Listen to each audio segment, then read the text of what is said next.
Hey guys, hope you're all doing well. It's been a while since I made a video. I've been traveling a lot lately, streaming. Someone the other day asked me a question in my stream chat, and the question was, "What's the point of sidestepping anyway? I always get hit when I try to sidestep." So I made a video in Tekken 7 where I talked about sidestepping and what it's used for and how to do it. Mostly the idea of the video was about sidestep charts and why they're bad. I wanted to kind of remake that video and talk about sidestepping a bit more in depth this time. And movement in Tekken 8 is better sidestep wise than it was in 7. And I think it's more important than ever in this game because of chip damage and how rewarding some moves can be when they hit you or when you block them. So I just want to talk about what the point of sidestepping actually is, how you can learn how to sidestep in a game, and hopefully make you better at moving. So it's going to be a pretty simple video, not a lot of editing or anything crazy. I just want to get some core concepts across to you guys, mostly just related to movement and sidestepping, because I know that that's a thing that kind of bewilders a lot of players when they first start, or even when they've been playing for a while. It's just the idea of sidestepping and how to actually implement it in a game. So let's just get into it. So before I get into anything too crazy, let's just make sure that we're all on the same page with what sidestepping actually is and what our options are. So we have two options available to us when we're moving in this game laterally. We have just a sidestep like this, where we just tap up or down, and we have a sidewalk where we hold up or down like this.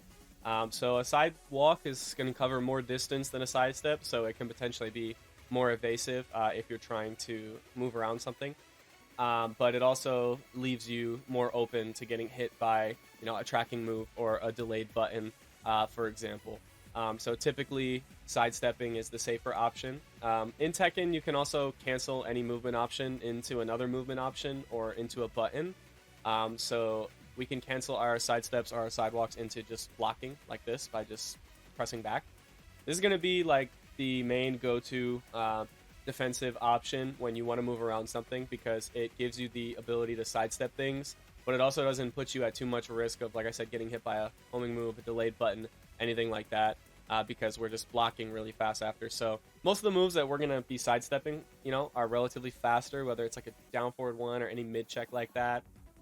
Most homing moves are generally on the slower side, so this just gives us more safety when we're sidestepping to sidestep something quick, while also at the same time being able to block something slower that might hit us out of our movement. So just always keep that in mind when you're sidestepping, that you can always cancel it at any time by just blocking. So now we can answer the question posed in the title, which is, what's the point of sidestepping anyway? Well, the point of sidestepping is to obviously make moves whiff. In Tekken 8, there's a lot of moves that chip and a lot of moves that put you in really bad situations. Most of those moves are pretty linear and can be sidestepped if you have the timing of your opponent down and you actually know how to move around them. But that is the problem for a lot of players, because they don't know which way to move around certain things. So when people try to learn how to sidestep, they just move around the screen, willy-nilly, and they get hit by things, and they just kind of give up on it. The problem with sidestepping is that you have to know what moves are coming out. You have to have at least a decent prediction of what your opponent could do, and then you have to make the play and say, okay, I know how to sidestep this move. I'm going to go this direction and try to beat it.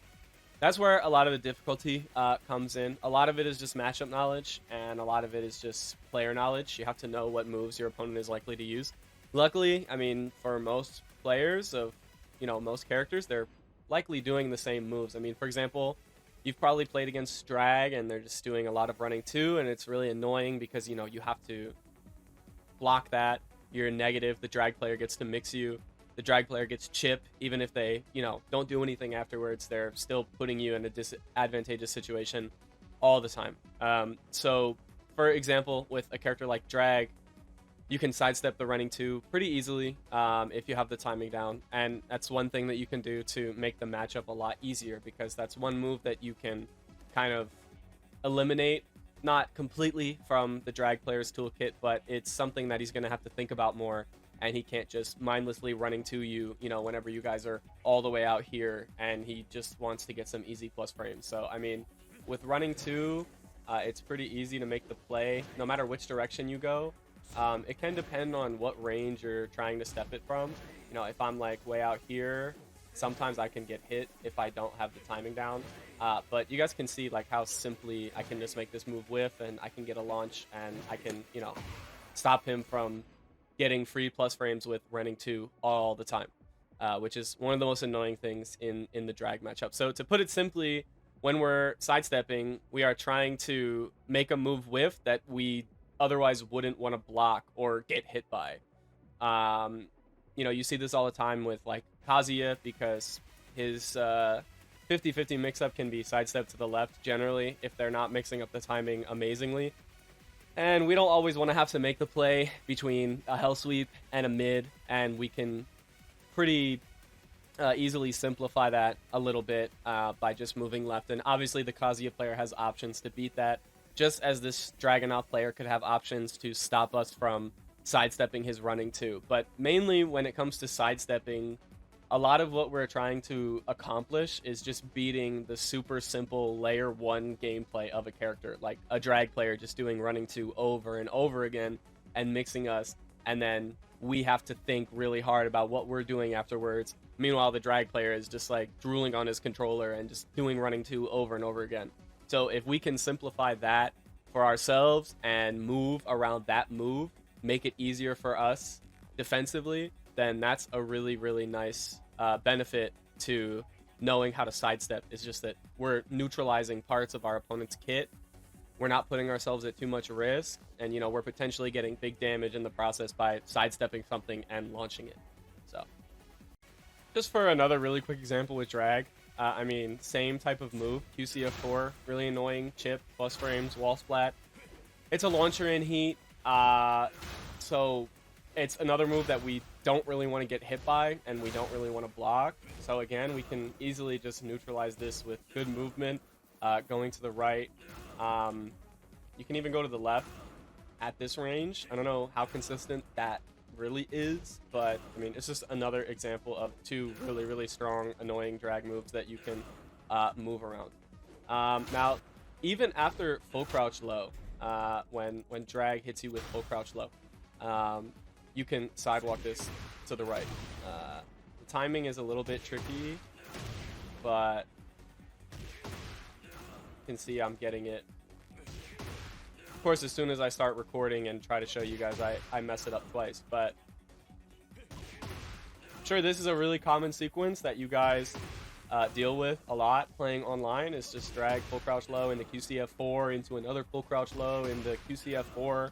And this is one way that you can neutralize it. And a lot of people ask me, like, how do I get started with sidestepping? I don't know how to move around things, and I can never gauge the timing in neutral. So my advice is really just to start with something like this, like a common offensive sequence that starts with like you getting hit by something or you blocking something. And then you can react to the fact that you got hit by full crouch low and be ready to pull the trigger with the sidestep to beat the obvious QCF4. Now again, obviously drag has options to beat this, but most drag players that you fight are just going to be rinsing this at the start. So again, just shutting down that like brain dead layer 1 offense with movement is really, really important. Another benefit of sidestepping is kind of forcing your opponent to use other parts of their kit more often. So for example, I mean, drag has always been a pretty decently linear character, but he's always had down 2, his main low, which is, you know, pretty much homing. Not truly considered homing, but you're pretty much never going to step it in a real game. So the more that we can kind of annoy the drag player by stepping his running 2, by stepping his DF1, you know, his 2-1, whatever it may be, you know, like here, you know, after his 2-1, we can make everything whiff really easily, right? Which is kind of going to force him to want to use his down 2, and then we can easily make that defensive play and start adding low blocks into our defensive, you know, response, whereas, you know, we were mostly sidestepping before. So with a lot of characters that have slower homing moves or lows that track really well, you know, once we sidestep something, You know, it's a likely response that someone is going to try to stop you from sidestepping in the future. You know, whether that be with a low or you know a homing move. Maybe the homing move is even a high, and we can make the play and duck it there. But again, we're trying to get the player to commit to something that you know they otherwise may not have in their neutral, so that we can make an easier defensive decision. So sidestepping is also really good for that, really good for just forcing our opponent to kind of play into us and give us something that like we want them to do. You know, maybe we sidestep enough of Drag's DF1s that he starts down 2ing. It becomes really obvious. We get the low parry, we get to the wall. You know, the round might be over just off that. So again, sidestepping, we're, you know, moving around our opponent's offense, we're getting damage in, you know, at the same time, and we're also kind of forcing them to have to change up the way that they play to try to hit us. And a lot of players are really uncomfortable with that, and they may start making really bad decisions, really obvious offensive plays, you know, as a result of you just like nullifying their super simple offense. A lot of players can't adapt to, you know, you when you start playing around that. So it's another good way to just make defensive situations easier to play around, because they're going to commit to things that we can easily play around, whether it be a homing move, you know, a low, like I said, anything like that. We, as the defender, can call that out as well, just like we could with, you know, a linear move coming out and make the play on that. And now, a lot of people have an issue with knowing what moves are linear, because obviously nobody wants to go through their entire character move list and try to figure out what way they can step certain moves. So the way that I would recommend that you guys learn tracking in this game is to just watch your replays really quick. I mean, this is a random one that I pulled up. I literally just went into the online replays thing and, you know, picked it. But I mean, you know, if we go in here, sure, we can find, you know, something. I mean, we can see already this Brian player is doing a ton of back one, right? There's one, and then if we go forward, there's one, and I think he even did one before that. Yeah. So he's done about 4 back ones in, you know, the last 5 seconds. And then he did an orbital, he did another back one, he did another back one. So it's just like things like this, and DF1 as well. So things like this are really important to keep in mind. You know, we would watch our replay and we would say, okay, Brian back one, I was not moving around that at all. Let me see how I can step it. And then let's say that we're that Devil Jin player, right? So we have our practice mode settings set up. We set the Brian to do back one. Okay, now we can experiment a little bit and see what works and what doesn't, right? So we can see we can sidestep it to the right pretty easily. To the left, it's a little bit more difficult. So we know now, okay, sidestep right when we have, you know, an idea that Brian is going to do back one. And as we saw in that last match, I mean, it wasn't that difficult to get a read that he was going to do back one. I mean, he did it like 5 or 6 times in that one round. So all we really have to do is, you know, when we're playing neutral and we're throwing out moves and, you know, whatever, throw a little sidestep right in there. And, you know, there's a good chance that he's going to throw out a back one into it, and, you know, we have an easy punish. I mean, even if you don't launch it, even if you're not ready for that, right, it's a slow recovering move. You have a lot of time to confirm your punish, so you can even just be like, okay, 1-1-2, I saw the whiff, I was ready, you know, whatever it is that you want to do. And then we also saw the offensive sequence the Brian player was doing back one into DF1. So we'll see. Okay, it hits us if we go right. Let's try to the left. Left, it's also kind of hitting us, but the rest of the string is with it. So it's kind of a weird interaction there, right? But we can make one hit whiff and then punish the other one. So this is kind of a weird interaction, but even then we kind of learned how to deal with it, right? The first hit will hit us, but he's so off axis that the rest of it whips. So we can also be ready for this, you know, in the future as well. So just 2 examples really quick. I mean, I found them in 5 seconds just from watching some random person's replay. And, you know, that was all we needed to gain a little bit of matchup knowledge. So what I would really say is just try to get comfortable with doing that, with watching a replay, seeing what moves the opponent is doing, what moves you're, you know, blocking a lot or whatever, what moves put you in bad situations, and try to see how you can counterplay them with movement. Because for most moves that are plus or most moves that are very rewarding, there's usually always good counterplay with just moving around them. And typically when you're playing online, and you're playing against someone that's let's say doing a lot of Brian back one, or whatever, chances are that most people in that rank that are playing Brian are also going to be doing a lot of back one, or are also going to be doing a lot of another linear move that you can move around the same way.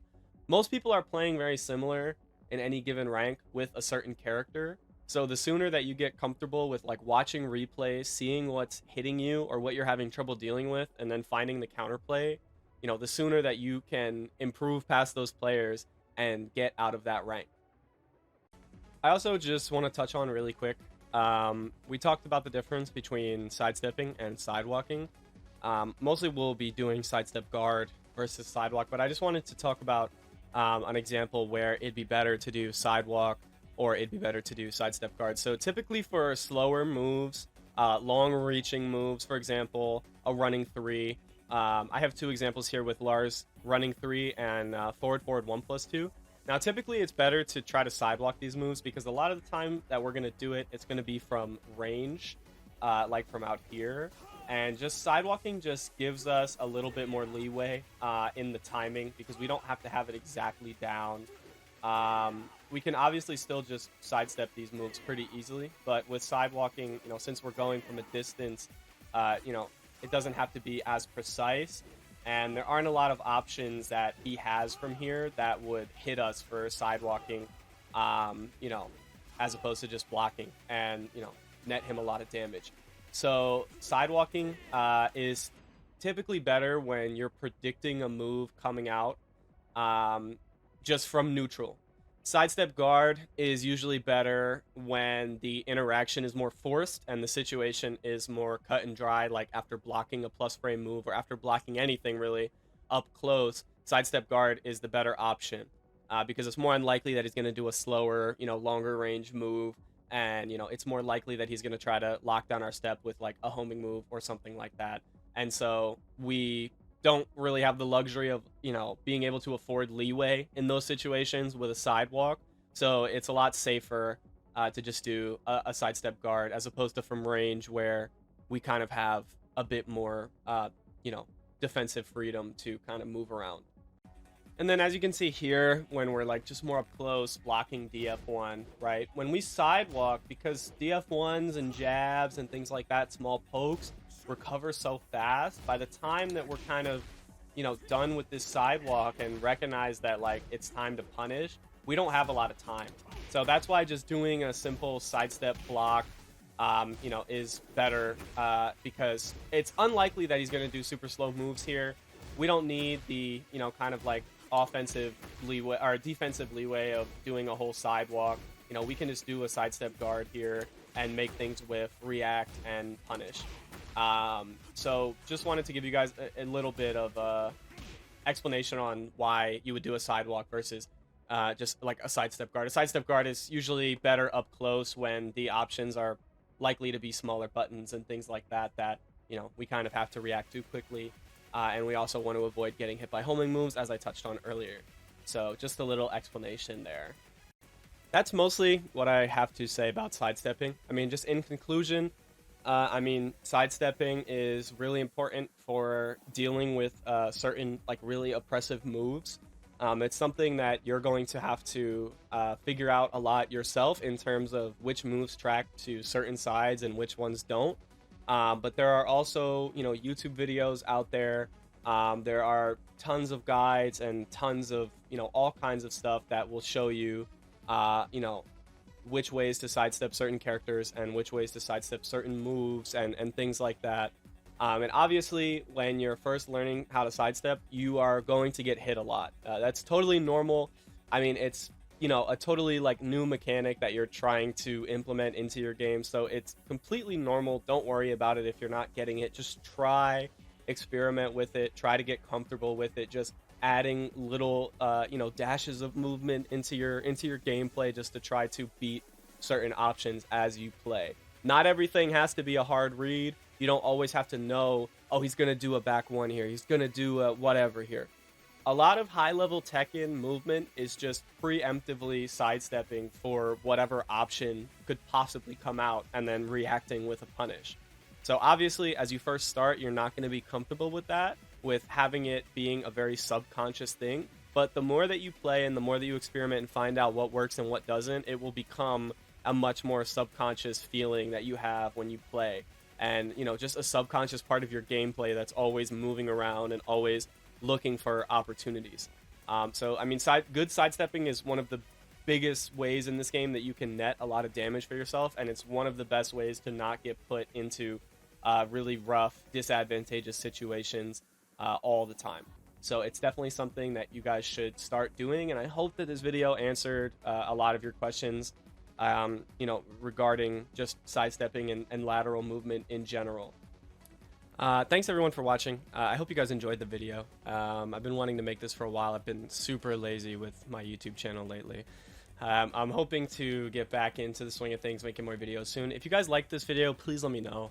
And please let me know what you guys would like me to talk about in the future. I know this was a pretty beginner-centric video, but I know that there are a lot of new players playing Tekken 8, and hopefully this video helps them.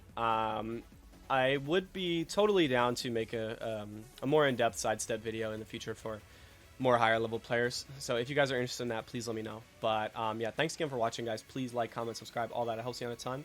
I would also like to give a big shout out to Mauno.